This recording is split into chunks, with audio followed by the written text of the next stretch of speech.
All right, friends, we are moving on to Awesome Algebra Lesson 2 in the Deep Sea Cafe. All right, so as you can see here, we have figure A and we have figure B, okay?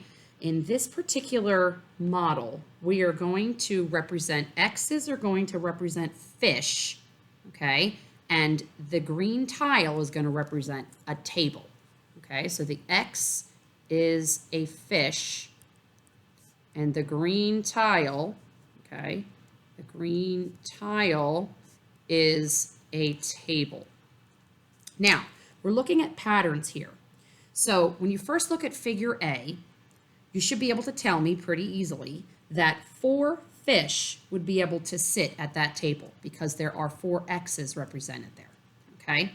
Now, in figure B, however, you might assume that there would be 8 fish that could sit there, but that's not the case, right? Because when you combine the tables, okay, when you combine the tables together, you're losing these 2 seats on that side.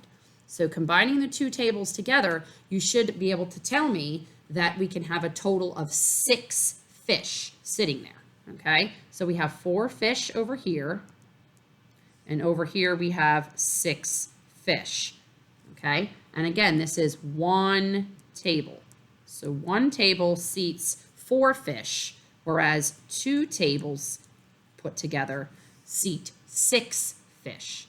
So now we're going to take a look at what happens if we now have 3 tables. Okay, and those three tables are separate from each other right now. Looking at it, if I were to put X's around, there would be 4 here, there would be 4 here, and there would be 4 here. So you would think initially that you'd be able to seat 12 total fish. However, again, you're going to be taking out the fish that would be sitting on these edges when you push them together. So when we push them together there, okay, considering we now have 3 tables, we put an X here, you could have a fish there, a fish there, a fish there, here, here, here, here, and here.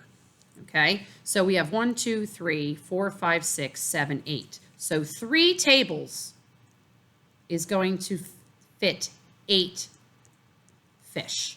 Okay, so we begin to see a pattern. Now I'm going to flip it over, okay, so that we know that 1 table, okay, the number of fish that can be seated at 1 table is going to be 4. Okay. For 2 tables, we saw that there were 6.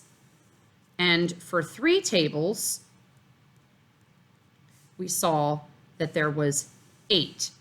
Okay, so I want you to think about what type of a pattern might be happening here, okay, as we begin to chart this information. Because we're going to be asked to move on to a question in which we have to determine how many fish can sit at a certain number of tables. So understanding how the pattern works, we should be able to figure that out, okay? So keeping that in mind, let's say I jump ahead and I say, okay, well, I want to know how many fish are able to be seated, not at 4 tables or 5 tables, but I'm going to skip ahead to 6 tables. So how many fish would there be able to be seated at 6 tables? Now, certainly we can take the square tiles and we can put them together to make that diagram, which I will do, okay? But you should also begin to see a pattern. You're going from 4 to 6 to 8. So every time you add a table, you're adding another 2 seats. So essentially that would be 10, 12, and then you could be under the assumption that 14 fish would be able to be seated at 6 tables. So let's see if that's actually the case. All right, so here we have our square tiles again. And we want to know 6 tables. We would initially think at each table there could be 4, right? But we are putting them together like so. So let's see if it actually turns out to be a total of 14. Okay, so we have 1, 2, 3, 4, 5, 6, 7, 8, 9, 10, 11, 12, 13, 14. Okay, so we know that this pattern is in fact working. So what if our question then becomes, how many fish can we seat at a table where we have not only 6 tiles, but let's say we have 23 of those square tiles. Using the same pattern and the same chart that we created, see if we can figure out how many total fish would be able to be seated with 23 square tiles. Okay, so inside of your awesome algebra book, you are going to turn to page 13. Okay, as you can see down here, we are looking at page 13. We are looking at lesson 2, lunch at the Deep Sea Cafe, and our objective is patterns in sequences. Okay, so we already had that one chart that we began to create. Okay, so we're going to use that to sort of help us with this particular problem. So we know that each time we add, so adding 2 to each new table is our pattern. We're adding 2 to each new table, okay? But we want to be able to go now from the 6 that we had over here, we are now taking our thinking to looking at a total of 23 square tiles. Now, we can sit here and we can draw a picture, and if that helps you, you can certainly do that. So, I mean, I can do 1, 2, 3, 4, 5, 6, 7, 8, 9, 10, 11, 12, 13, 14, 15, 16, 17, 18, 19, 20, 21, 22, 23. I can do that, okay? And then I can put X's all around there. And when I add all those X's all around there, we already know, right, that we're going to have how many X's? Well, if we have 23 tables, we're going to have at least 23 seated that way. And then what about having 23 seated the other way, right? So we know we have 23 plus 23, which is equal to 46. But then we also have our sides here on the end. We can't forget, okay, that we want to add a person, or in this case, a fish on each end. So essentially what you're doing is you're doubling the number of square tiles, right, to get 46, because we have 23 seated this way and 23 seated this way, and then adding the 2 end seats. So we can add the 2 end seats and we get a total of 48. So we should be able to fit 48 fish. Now, using that very same pattern that we used over here when we created this chart, okay, we're going to do the same thing to prove our thinking, okay, on the next page. So on the next page, I'm going to draw my table, because that's going to explain my thinking and how I got there, okay? So we know that over here we had fish, and over here we had table, okay? So we already know that this was table 1, table 2, okay? Table 3, 4, 5, 6, 7, 8, 9, 10, 11, 12, 13, 14, 15, 16, 17, 18, 19, 20, 21, 22, and 23. Okay, so just to show you the visual of that pattern, okay? Again, that was four fish around each table. Okay, remember our original one looked like this, right? And then when we had 2 tables, okay, we had 1, 2, 3, 4, 5, 6, okay, and then we went to 8.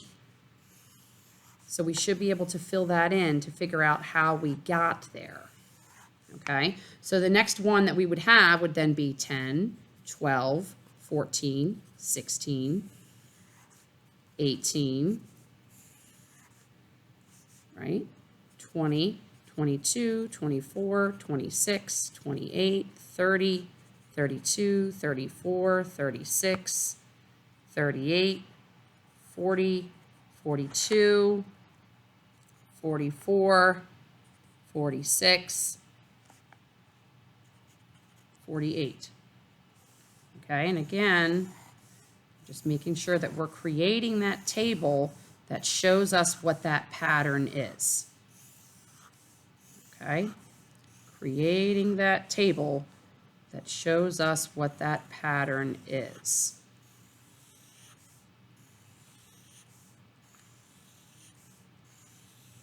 So we essentially did get the same answer that we had on the prior page. Okay, we simply showed the chart to show what that is. But the question that I have is, how can we use algebra or a variable to help us get to the same answer without having to create a chart that looks just like that? So looking at what our pattern was over here, we said 23 plus 23 is equal to 46 plus 2 gave us 48. So where can we add a variable in there? Okay, and how could we make that so it's a pattern that works for any number of tables? Okay, so there's a couple of different ways that you could sort of think about that. Okay, we said 23, essentially 23 times 2 plus 2, right? So we could do 23 times 2 plus 2 equals your x, okay, equals x amount of fish. So 23 times 2 plus 2 equals x. That's one way you could write it, okay? Another way that you might be able to write it would be taking this right here, the 23 times 2. Sometimes that's written as a parentheses like this. 23, 2 plus 2 equals x. The parenthesis next to the number simply means to multiply. That's another way of indicating multiplication. Okay? Those parentheses right there is the same thing as multiplication. So what we did to figure out the pattern was we took the number of tables that we were looking at, we multiplied it by 2, and then we added 2 to the end to get the number of fish. Okay, so let's go back to that very first page where we drew it. We know that we're going to be able to seat 23 this way, and we know that we're going to be able to seat 23 this way. Okay, so whatever number of square tiles you're given, you take that number and multiply it by 2, and then add the 2 fish on each end. That's how we came up with our answer. And we simply put it in a chart, just like so, okay? And then at the very bottom, we began to create an algebraic expression that contains a variable to explain our thinking. That we could do 23 times 2 plus those 2 fishies on the end equals x, which is the total number of fish. Okay? And that, my friends, is an end to this very first lesson that we have in Awesome Algebra. And that is Think Deeply question number 2. So the next question is going to be brought up. What if we change the number of sides and we don't have square tables, but we have triangular tables? How is that going to make a difference? And we're going to use the same concepts and the same strategies to figure that out. Okay? And again, if you needed to see the whole page in its entity, there it is. See if I can make that go down there. Okay? And that representation is there.